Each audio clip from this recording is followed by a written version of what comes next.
Hi and welcome to Best in Tesla. So it is no longer just me saying that the European automakers are in trouble. Now the European Commission is coming out saying the European automotive companies are falling behind on key technologies. And they're coming out with support both in terms of finance and subsidiaries, sticking to their emission targets but making them flexible. And we will of course dive into all of that and helping establish a secure supply chain. But most importantly for Tesla, they will make a dedicated European connected and autonomous vehicle alliance. As they said, we have to get autonomous vehicles on Europe's roads faster. So let's check it all out and let's dive right in.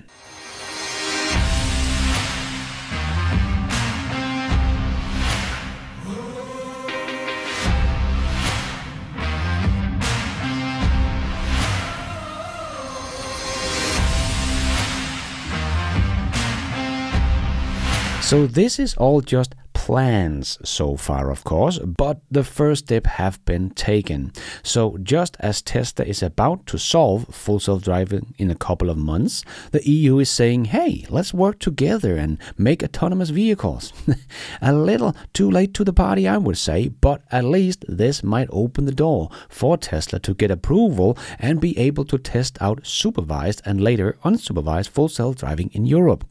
But let's go through all the things the European Commission had to say, because there was a lot of stuff that really showed how badly the European automakers are doing, how far behind they are, and how Tesla is leading the way, and might benefit in more ways than one. So as they wrote, the European automotive sector is at a critical turning point, challenged by rapid technological changes and increasing competition. To address the changes ahead, President von der Leyen in January launched a strategic dialogue on future of the European automotive industry, a collaborative and exclusive process designed to tackle the sector's most pressing challenges. The Commission today puts forward an action plan, so nothing confirmed yet, which build on the strategic dialogue and present concrete actions that will ensure a robust and sustainable automotive sector and help unleash its innovative power. Okay, if you say so. To maintain a strong European production base and avoid strategic dependence, we will make available 1.8 billion euros to create a secure and competitive supply chain for battery raw materials, which will help support the growth of European auto industry. 1.8 billion euros for the entire auto industry don't sound like much though, and wonder how fast they think they can make all of that happen to not be dependent on the Chinese supply chain for the next 5 years. But anyway, the Commission President Ursula von der Leyen said there is much untapped potential in the global market when it comes to innovation and clean solutions.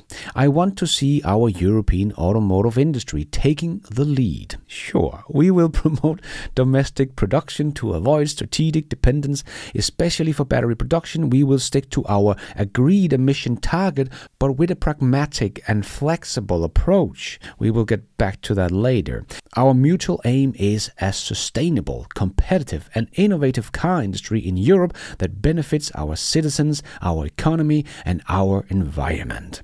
Well, that all sounds good, right? But are still all just plans, and we will get back to the flexible emission targets they're talking about, but they especially want to promote domestic battery production. This could be a big win for Tesla, because if you remember, Tesla took all their battery production to the US because of the incentive provided by the US government at the time, but many people have probably forgotten that Tesla have a complete battery factory in Germany at their Berlin factory.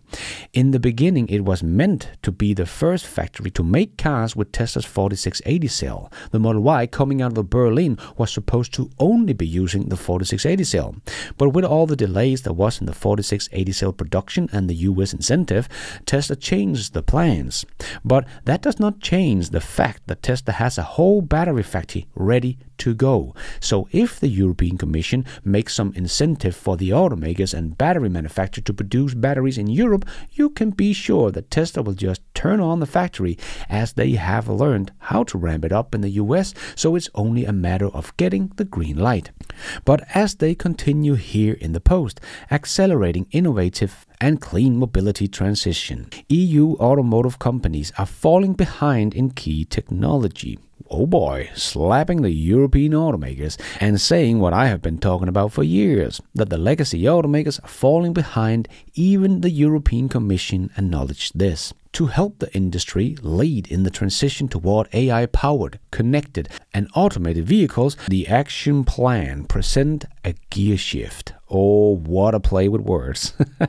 A dedicated European connected and autonomous vehicle alliance will bring together Europe's automotive stockholders to shape the development of next-generation vehicles and help develop the shared software and digital hardware needed to bring this technology to life. So this is mostly talk to me. There is no one in the legacy auto industry in Europe that is even close on solving this, and we have seen partnerships about this fall apart before, and if they start now, they will be so far behind. I cannot see how they will ever be able to catch up with Tesla, which is about to launch full self-driving unsupervised in the US in a few months. So the European Commission think they can solve this by making an action plan. Well, good luck with that. But as they also said, large-scale testbed and regulatory sandboxes will provide innovators with the freedom to test and refine their technologies for autonomous vehicles. Now, this is what I think is the most important thing when we are talking about Tesla. So if they will approve some sandboxes for Tesla to test in, then Tesla can also show that their technology will be much safer than human drivers, and that should hopefully speed up the process of giving Tesla approval for making unsupervised full self-driving in Europe as well. Like I said many times before and got a lot of pushback on, as most people think it will take forever to get full self-driving coming to Europe. But like I said, this is not just a question of a new technology. This is about safety.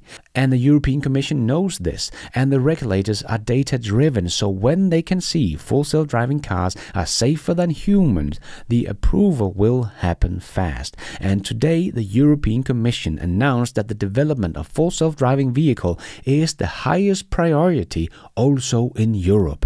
So I see this as a very positive thing. Still a long way to go, but the first step have already been taken and should help Tesla get their approval for their full self-driving here in May as well. Or that will be working against what the European Commission has just said is their highest priority.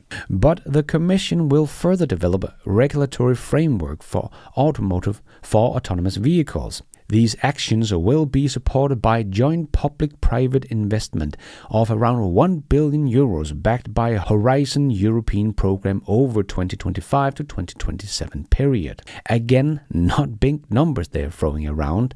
Tesla invested $10 billion in AI just last year, and that is to help them with Tesla's full self-driving software. And the European Commission want to give the entire industry $1 billion.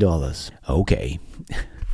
Today's action plan is accompanied by the decarbonization corporate fleet communication, highlighting the best practice example and encouraging member states to take further action to green corporate fleets, which account for 60% of new car registrations. So that should also give Tesla some more demand, as they only have like 10% corporate sales in Europe.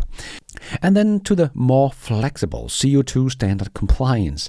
The Commission has taken note of the clear demand for more flexibility in relation to the CO2 targets and is committed to address this issue in a balanced and equitable manner. The Commission will propose a focused amendment to CO2 standard regulation for cars and vans this month. The amendment, if adopted, will enable car manufacturers to meet their compliance target by averaging their performance over a 3-year period. So that's from 2025 to 2027, and that is also when the stricter CO2 emission target will take effect once again, allowing them to offset any shortfall in 1 or 2 years with the excess achievement in other years, while keeping the overall ambition on the 2025 target. The Commission will also accelerate work on preparation of the foreseen review of the CO2 standard regulation for cars and vans. In parallel, the Commission is working on ways to boost the demand for European zero-emission vehicles. So that's nice. The action plan includes measures that will provide incentive to switch to zero-emission vehicles and strengthen consumers' trust through concrete measures such as improved battery health and reliability. Okay, I personally think if this CO2 flexibility is confirmed, the automakers will just push out the growth in the EV transition.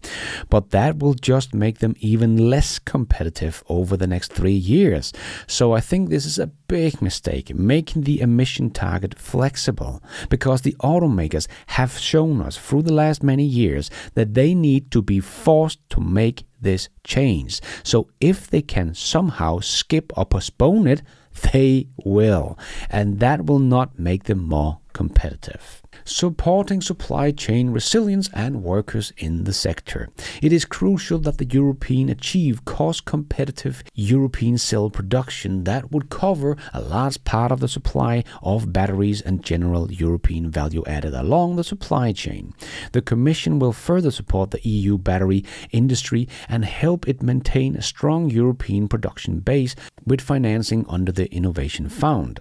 The Commission will also look into direct production support to companies producing batteries and non-price criteria for components such as resilience requirements. Yes, so sounds like this will benefit Tesla's battery factory in the Berlin, like I mentioned before. And to help the EU automotive sector address the challenges related to skills shortage, mismatch, and the aging workforce, European Fair Transition Observatory, as launched with the Clean Industrial Deal, will develop and collect data to help pinpoint expected future hotspots of employment dislocation and skill gaps. And then they just talk more about this skill gap. This is something we have heard Jim Farley talk about before as well. They just don't have the right talent for the EV market. So that is what the EU Commission will try to help with. But this is still Europe and things don't tend to move very fast here, so let's see how all of this will play out. But what this all confirms is that the European Commission knows our automotive industry is in trouble and they are trying to do something about it, and might end up helping Tesla along the way, so that is of course very nice. But I am afraid this action plan is too little, too late. And thank you for watching. And until next time, take care out there and be nice.